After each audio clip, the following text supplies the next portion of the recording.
Under about 8 or 9 metres or 25, 30 feet of water, out there past the rocks, lies the final resting place of the Shah. At what is now known as Shipwreck Creek, on the far eastern coast of Victoria. The Shah is the second oldest shipwreck in Victoria, and it has a rather interesting history. Originally built in the United States, it was probably a Baltimore clipper, like the one shown here. Started his life as a Spanish slaver, using the name Frasquita or Centella. In 1831, it was captured by the Black Joke, a legendary slaver from the golden age of sail. As fortune would have it, we have a description of this action. This vessel was furnished with a royal passport from the Havana, dated the 7th of November, 1831, for a legitimate trading voyage to the islands of Princes and St. Thomas, and left the Havana, ostensibly for that object, on the day following. She, however, proceeded direct to the River Bonny, where she arrived on the 30th of December, and having taken on board a cargo of slaves, was on the 15th of February 1832, in the prosecution of her voyage from that river to the Havana, when fallen in with and detained in latitude 3 degrees 30 minutes north, longitude 7 degrees 20 minutes east, with the said slaves on board by His Majesty's brig Black Joke, tender to His Majesty's ship Dryad, Lieutenant Henry Vere Huntley commanding. The Frasquita arrived in this harbour on the 10th of March with only 240 of her slaves on board, 50 of them having died on the passage up. She was the same day visited by the surgeon to the court, who reported that of the slaves who were then on board, 13 were affected with dysentery, 6 with smallpox, and 6 with gonorrhea, besides a number of cases of craw. He therefore recommended that they should all be landed for the benefit of medical attendance. 236 were therefore landed on the afternoon of the 12th, the intervention of Sunday having prevented this being done earlier, at the village of Kissy, 4 having died between the period of her arrival and that date, and placed in the charge of the liberated African Department. It would be the last ship ever captured by the Black Joke, as it was decommissioned not long after. Its final movements were described in Parliament as was off that river, the Bonny, in hourly expectation of meeting the Black Joke's old antagonist, the Almirante, under the name of Charuca, when he received orders to proceed to Sierra Leone and there dismantle, the Admiralty having directed the destruction of the severest scourge to the slave trade ever known. This order was executed by Commodore Hayes, CB, at Sierra Leone on the 3rd of May, 1832. And the image here is the Black Joke hunting El Almirante, which is a similar looking vessel to the Shah. In English custody, the ship's cook, Santiago Hill, was deposed in place of the sick master. He testified that the master appointed himself to the command of the captured vessel, he being the owner thereof, that the Frasquita was seized for having slaves on board, that the detained vessel and her lading, as far as he had learned, are the sole property of said master. So basically saying, look, this one guy who's really sick and too sick to be here, it's all his fault. And indeed, they sent a surgeon down to visit the master, and he testified that the master left the schooner in a very sickly and debilitated state and is still suffering from the effects of said fever and is in consequence thereof confined to his bed and unable to attend to be examined in the said cause. And that's the last we hear of the master. The Centella, however, went to London to be reborn as the Shah. In 1833, it received extensive repair, including copper sheathing, and was registered with Lloyd's in 1834 as a 162-ton, two-masted, Carvel-built schooner constructed of oak, cedar and pitch pine. It had 1.5 decks, square rigging with a bowsprit, a square stern and a griffin figurehead. It had been bought by Kettle and Company for trade between London and the Ottoman Empire in what is now Turkey. However, it seems that its small size left it at a disadvantage against the larger steamers it was now competing with, Like this one, the William Fawcett, the ship that started the Peninsula and Orient Shipping Company, or P&O. In 1835, the Shah was sold again and registered in London to Henry Goodwin and Charles Lee. Lee then captained the ship and sailed it out to Adelaide. In Adelaide, it was bought by John Rain and Son, who used her to ply the Sydney to Hobart trade route. From her very first voyage for Rain, there were problems. The Sydney to Hobart route was a treacherous one, especially in this area near the New South Wales-Victoria border. Here, three bodies of water meet to produce perilous conditions. A more recent example was during the 1998 Sydney to Hobart yacht race, where the storms off the coast resulted in 5 yachts sunk and 6 lives lost. On the 15th of December, the Shah set out from Sydney, destined for Hobart. On board were 13 passengers, including 8 crew, the new captain Milligan, and John Rain Sr., the father of the operator John Robert Rain. On the 20th of December, the Shah was forced to alter its course away from shore due to gale force winds.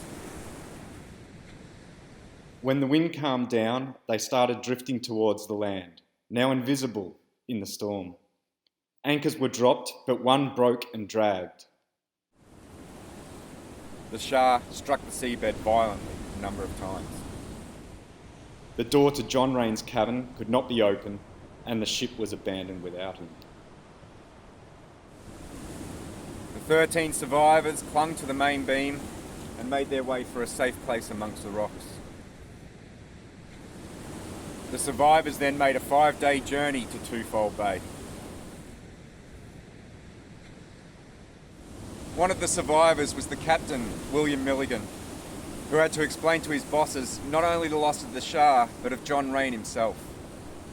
In a letter to the newspaper about the incident, he wrote, Mr. Morrison, Sir, you being agent for the Messrs. Rains some time ago, I take the liberty of informing you of the melancholy shipwreck of the Shah, under my command, with the loss of the lives of the following individuals. Mr. John Rain, Mr. Thomas Dean, Mr. Shepherd, Miss Brown, Miss Tyrrell, Miss Toby, Miss Jennings, Mrs. Williams and child, Thomas Brown Sr., on the 20th December ultimo at 4 p.m., having sighted the Ramhead about 1 league distant, being thick, hazy weather, steering at the time northeast by north, altered by the ship's course to east-northeast, blowing a strong gale southeast at 5:30 p.m., a dead calm with a heavy sea. Calm still continuing at 8 p.m., got her head round to the southward distant from the land about 5 miles. At that time it coming very thick and exceeding dark, not knowing which way the current was setting, sounded and found the vessel driving towards the shore, bent the chains to the anchors, and hearing the surf at no great distance, let go the best bower anchor in 14 fathoms water. The vessel, still continuing drifting, let go the starboard anchor. It being a hard bottom, the anchor would not hold. Got the boat hung over the side, and everything necessary put in her, and having let go the kedge anchor, with a warp fast to it, to haul the boat clear of the vessel, there being not a breath of wind at the time, but fearfully dark, we drifting in sight of the breakers. I went and got the females out of the cabin, and placed them in the boat. Several of the male passengers having got in, before we could get her lowered down with some of the seamen, which caused her to take a deal of water before they could shove off. Having given Brown, a seaman, orders to haul the boat off by the warps and ride there until daylight. In hauling off, they let go the warp, and fear took possession of them. The vessel at this time being close to the breakers, they all jumped out of the boat and left the poor helpless beings to perish. Having no other boat to pick them up, the night being so dark, they were soon to be seen no more. The vessel, having by this time struck on the rocks, the surf making a complete break over her, and lifted her for a few minutes higher on, could not perceive any chance of saving our lives. Cut away the main rigging, and let the mast go over the side of the vessel. By this time beginning to give way, I called to those on board to make for the shore by the spars. The vessel could not hold out many minutes longer, which they did. The vessel making a good lee for us at the time. Mr. Rain, having shut himself in a small cabin in the top gallant forecastle, shut the door and could not open it again. I was compelled to leave him to his fate, as the decks had been clean swept for some time before. We had not left the wreck 10 minutes before she went to pieces, the night being so dark we could not assist one another. Nor not knowing where we had to land, Mr. Dean lost his life in getting ashore from the wreck. Mr. Shepherd lost his life in the boat. Thomas Brown, seaman, likewise. At daylight in the morning, it was heartbreaking to see what a few hours had brought forth. On mustering, all that was saved were passengers Mr. Pattinson, Mr. Murray, Mr. Taylor, Ed Lackey, boy, Mr. Rains, government servant, and 8 of the ship's crew. We being all naked, or nearly so, having picked up a few things from the wreck of clothing, we agreed to proceed to Twofold Bay, as there were 13 in number to look for subsistence. We arrived here in 5 days, the passengers being very much fatigued, having no shoes. Dr. Imlay took the passengers to his own house, where every attention and comfort that was in his power was at their call. Captain Stevenson very humanely came forward and supplied the crew with clothes and necessaries. He very kindly gave me the use of a whaleboat and provisions, which I accepted, and went away to the wreck. After 2 days' rest, started for the wreck and arrived after 2 days' passage. Picked up the body of Mr. Dean, Mr. Shepherd, Mrs. Jennings and Miss Brown. Likewise the remains of 2 others, could not identify, and buried them. Everything of value had washed to pieces against the rocks, and it would not be of any avail to stop by the wreck any longer. We arrived here in safety, being absent 5 days. The property found on Mr. Dean were his watch and appendages, £5, 16 shillings, and breastpin. Mr. Shepherd, £73, 8 shillings. Promissory note at 10 days for £35, 14 shillings, and 11 pence, dated 6 December 1837, signed Richard Cook, Hobart Town. That is all that has been recovered from the unfortunate wreck. No trace whatsoever could be found amongst the wreck of the other bodies. Should any of Mr. Shepherd's or Mr. Dean's inquire for their property, I shall be at Sydney. Shall forward the same to Hobart Town to them, or those entitled to receive the same. You will be so good as to see the enclosed melancholy account given to the public. William Milligan. It took until 1986 until archaeologists could survey the site, given both its depth and the difficulty of surveying the seabed around there. The archaeological surveyors note that surveying, sketching, etc. is almost impossible, as it is important to hang on to the seabed to avoid being dashed onto the rocks. The nature of the seabed outcropping reef, boulders and mobile sands cause great turbulence and loss of visibility when each wave passes. So this was the story of the Shah. Thank you for watching and join me on the next one.